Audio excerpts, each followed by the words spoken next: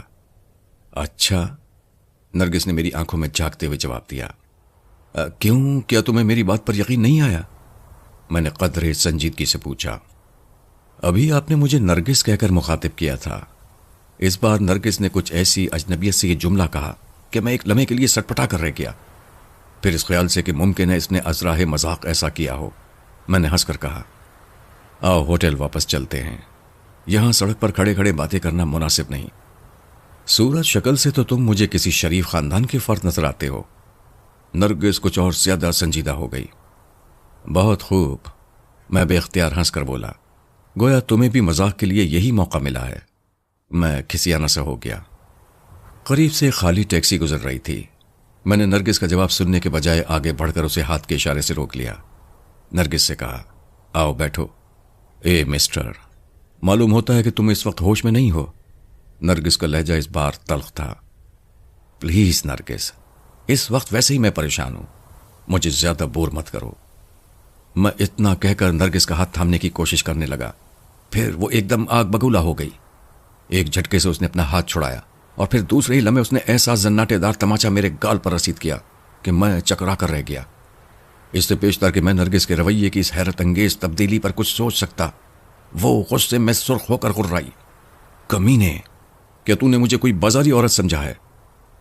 نرگس، خدا کے لیے بکواس مت کر، بدمعاش آوارہ، نرگس نے چیخ کر کہا تو میرے اوسان بھی خطا ہو گئے۔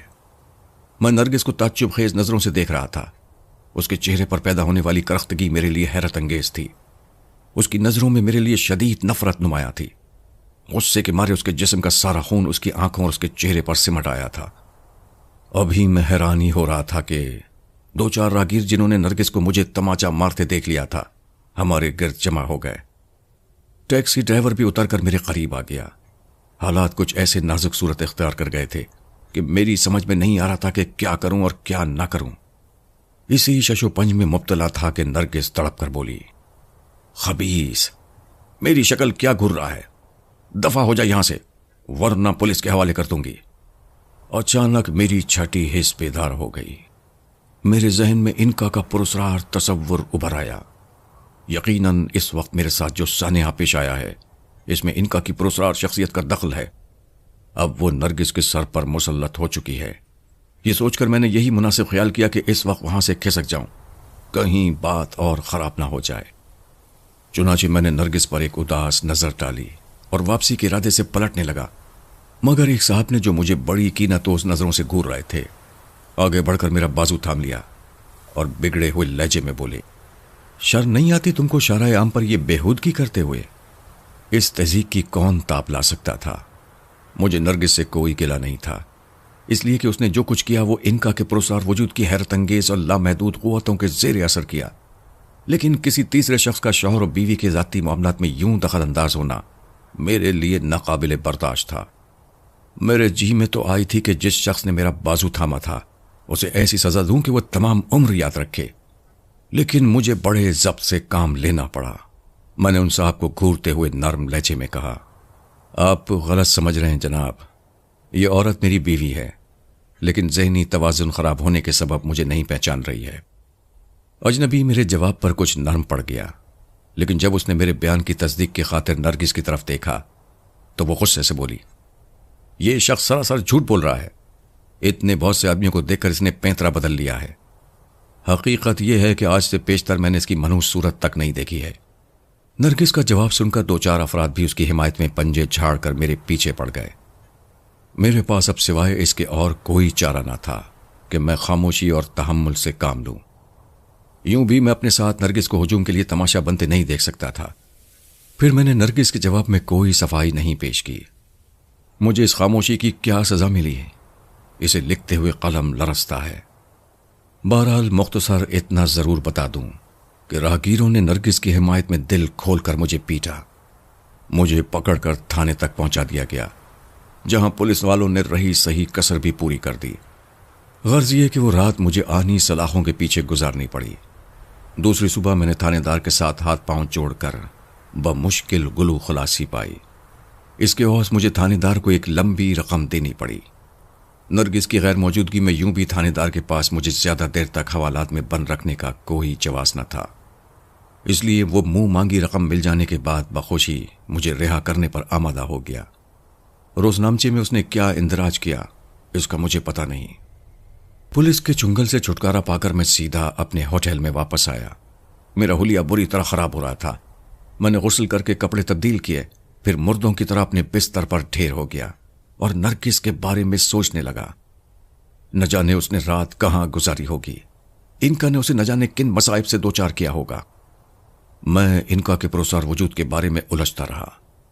انکا جو میرے لیے اب ایک مسئلہ بنتی جا رہی تھی، ایسا مسئلہ جس کا میرے پاس کوئی حل نہیں تھا۔ اگر بات صرف میری ذات تک محدود رہتی تو میں اسے درگزر کر جاتا، لیکن یہ تصور ہی میرے لیے سوہانے روح تھا کہ انکا اب نرگس کے سر پر مسلط ہو چکی ہے۔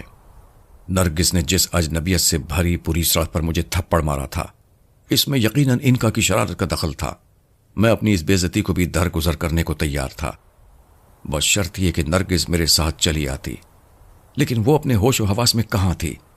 اس کے معصوم ذہن پر تو انکا کا قبضہ ہو چکا تھا۔ نہ جانے اس نے رات کہاں گزاری ہوگی۔ میری معصوم اور بے گناہ نرگس، میرا دل تڑپ اٹھا۔ ہزاروں وسوسوں اور پریشان خیالات نے مجھے گھیر لیا تھا۔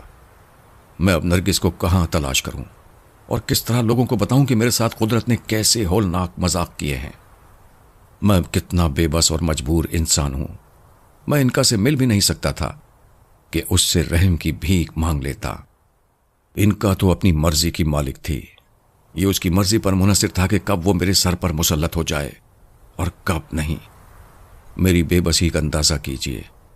دنیا میں اتنے عجیب حالات سے بہت کم لوگوں کا سابقہ پڑا ہوگا۔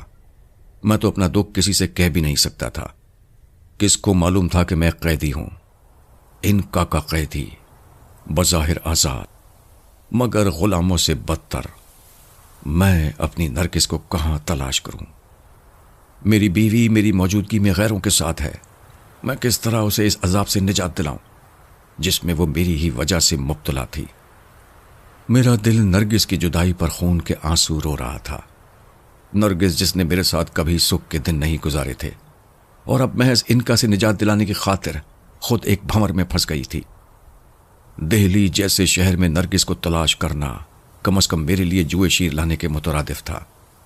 دیر تک میں کرب کی حالات سے دوچار رہا، پھر دل نہ مانا تو ہوٹل سے نکلا، ایک ٹیکسی پکڑی اور نرگس کی تلاش میں دہلی کی سڑکوں پر گھومنے لگا۔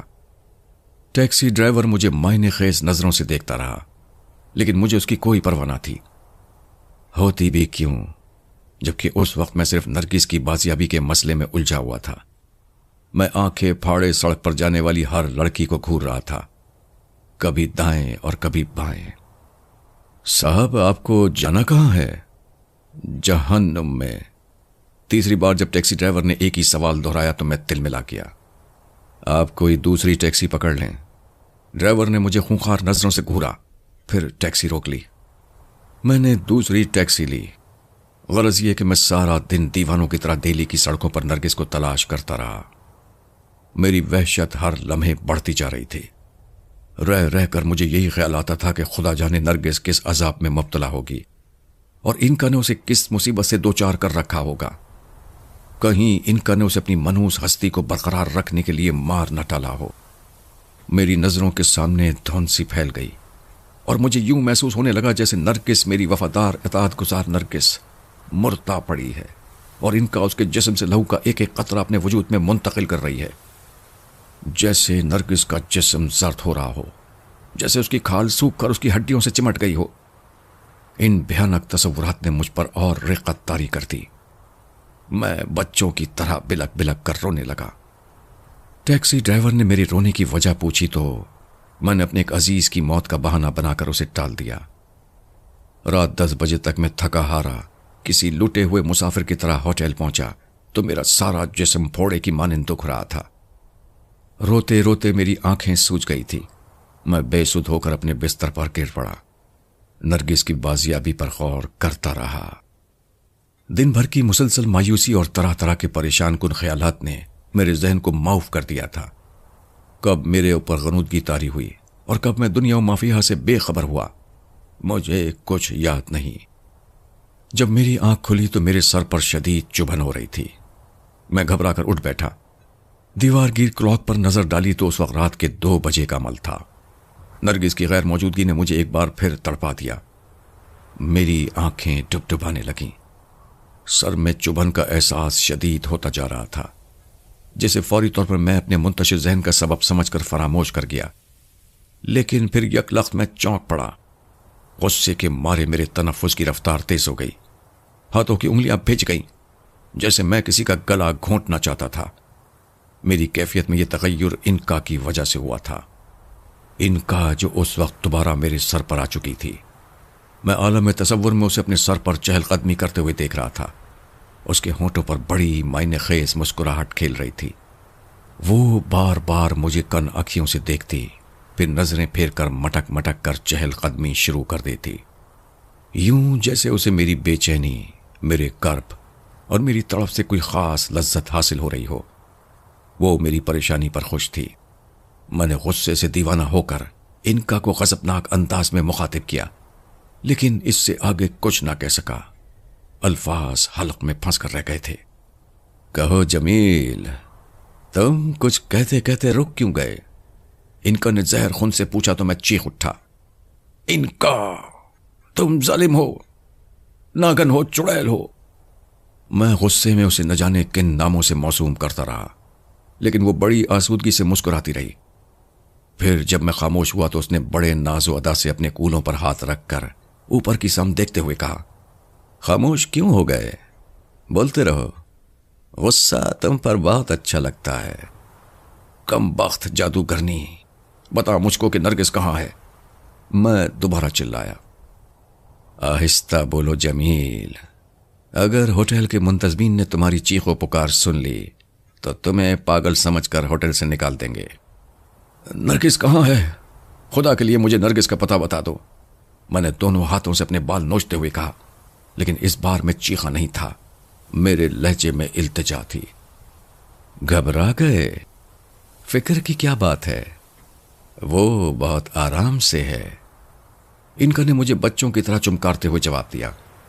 میں جس وقت اس کے سر سے اتری تھی اس وقت وہ نرم نرم گدے پر بڑے آرام کی نیند سو رہی تھی۔ مگر وہ ہے کہاں؟ میں نے رقت بھرے لہجے میں سوال کیا۔ وہ بہت یاد آ رہی ہے کیا؟ انکا نے اپنے ہونٹوں پر زبان پھیر کر چٹخارا لیتے ہوئے کہا، اسے میں اس کے اصلی شوہر کے پاس چھوڑ آئی ہوں۔ کیا مطلب؟ کیا کہا تم نے؟ میرا ذہن چکرا کر رہ گیا۔ انکا کے الفاظ پگھلے ہوئے شیشے کی مانند میرے کانوں میں اترتے چلے گئے تھے۔ یہ تم کیا کہہ رہی ہو انکا؟ کیوں میرے صبر اور برداشت کا امتحان لے رہی ہو؟ میں نے رو دینے والے لہجے میں کہا، یقین کرو جمیل، وہ اپنے اصلی شوہر کے ساتھ بے حد خوش ہے، اور کل رات انہوں نے اپنی سہاگ رات بڑی دھوم دھام کے ساتھ۔ انکا! میں اتنی زور سے چلایا کہ میری آواز بیٹھ گئی، حلق میں جیسے گرہ لگ گئی ہو۔ اگر میرے امکان میں ہوتا تو میں انکا کو اس وقت بڑی بے دردی سے ذبح کر ڈالتا، اس کے جسم کو لاکھوں ٹکڑوں میں تبدیل کر دیتا، لیکن انکا کے سامنے میں لاچار تھا۔ انکا کے پرسار وجود کو صرف محسوس کیا جا سکتا تھا، چھوا نہیں جا سکتا تھا۔ میں اپنی بے کسی پر تڑپ اٹھا، لیکن انکا کی مسکراہٹ میں کوئی کمی نہیں آئی۔ زیادہ زور سے چلانے کے سبب مجھ پر کھانسی کا دورہ پڑ گیا۔ مجھے ایسا محسوس ہو رہا تھا جیسے میرا کلیجہ پھٹ جائے گا، مگر انکا کو میری کیفیت سے کوئی ہمدردی نہیں تھی۔ کھانسی کی شدت میں کمی آئی تو انکا نے میری آنکھوں میں آنکھیں ڈال کر بڑے رومان انگیز انداز میں ایک طویل انگڑائی لے کر کہا، جمیل، کاش تم بھی دیکھ سکتے کہ کل رات نرگس اپنے نئے ساتھی کے ساتھ کس قدر مسرور تھی۔ دونوں ایک دوسرے میں مدغم ہوئے جا رہے تھے، جیسے میں نے پہلی بار تمہیں اور کملا کو دیکھا تھا۔ بڑا ہی جذباتی منظر تھا وہ۔ انکا، خدا کے لیے مجھ پر رحم کرو۔ میں سسک پڑا، پھر کسی بھکاری کی طرح انکا کے سامنے جھولی پھیلا کر بولا، میں وعدہ کرتا ہوں کہ تا زندگی تمہارا بے دام غلام بنا رہوں گا، جو تم کہو گی وہی کروں گا، لیکن خدا را نرگس پر رحم کرو، اسے مجھ سے ملا دو، نہیں تو میں پاگل ہو جاؤں گا۔ ان کا میرا جواب سن کر فلک شگاف قہقہے لگانے لگی۔ اس کی آواز مجھے بہت پراسرار لگی، پھر ایک دم سنجیدگی اختیار کر کے بولی، سنو جمیل صاحب، میں اگر نرگس کو واپس نہ لاؤں تب بھی تم میرے غلام بنے رہو گے۔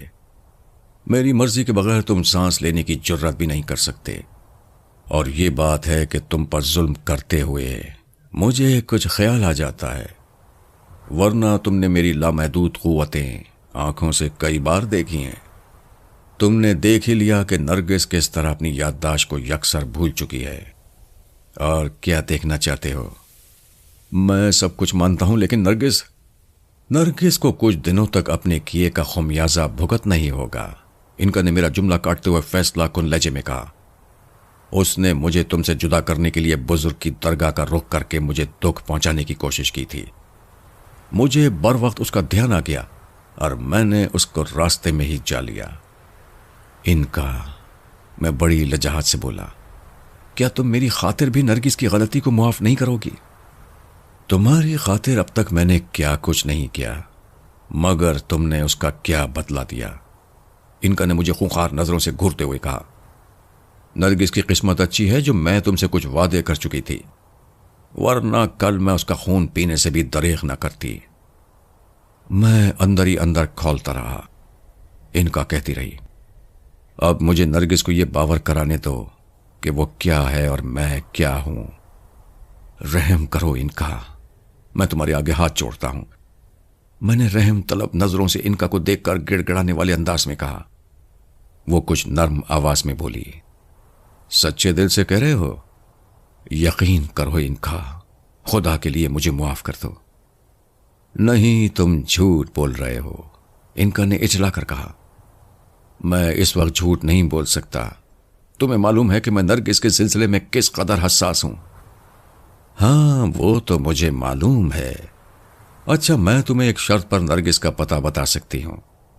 مجھے تمہاری ہر شرط منظور ہے، میں جلدی سے بولا۔ تم بے صبری کا مظاہرہ نہیں کرو گے؟ ہرگز نہیں، جیسا تم کہو گی میں ویسا ہی کروں گا۔ اچھا تو پھر سنو، انکا نے اپنے ہونٹوں پر زبان پھیرتے ہوئے کہا، تم ٹھیک رات 12 بجے پارک کے مشرقی دروازے پر آ جانا۔ نرگس تمہیں وہاں مل جائے گی، لیکن اتنا خیال رکھنا کہ تم وہاں وقت سے پہلے نہیں پہنچو گے۔ مجھے منظور ہے، میں نے دھڑکتے ہوئے دل سے جواب دیا۔ دوسری بات یہ کہ تم اس بار نرگس کو سمجھا دینا کہ وہ آئندہ میرے معاملے میں دخل اندازی نہ کرے، ورنہ ممکن ہے کہ میں اپنے تمام وعدے بھول کر اسے ٹھکانے لگا دوں۔ تو تم مطمئن رہو، میں اسے سب کچھ سمجھا دوں گا۔ ٹھیک ہے، تم اب آرام کرو، میں واپس نرگس کے سر پر جا رہی ہوں۔ اگر میری عدم موجودگی میں اس کی آنکھ کھل گئی تو حالات بگڑ جانے کا اندیشہ ہے۔ انکا، میں نے ڈرتے ڈرتے کہا، کیا تم کل رات کے بجائے دوپہر میں مجھے نرگس سے ملنے کی اجازت نہیں دے سکتی؟ رات کا وقت زیادہ مناسب ہے جمیل، انکا نے معنی خیز لہجے میں کہا۔ تم سے جیسے کہہ دیا ٹھیک ہے، اس میں خاص بات ہے، بعد میں تمہیں پتہ چل ہی جائے گا۔ انکا سے بحث کرنا فضول تھا، دل پر جبر کر کے چپ ہو رہا۔ یوں بھی انکا مجھے نرگس سے ملوانے کا وعدہ کر چکی تھی، اس لیے میں نے زیادہ اصرار نہیں کیا، کہیں وہ ناراض ہو کر اپنے وعدے سے منحرف نہ ہو جائے۔ کچھ دیر بعد انکا رینگتی ہوئی میرے سر سے اتر گئی۔ میرا ذہن پھر نرگس میں الجھ گیا۔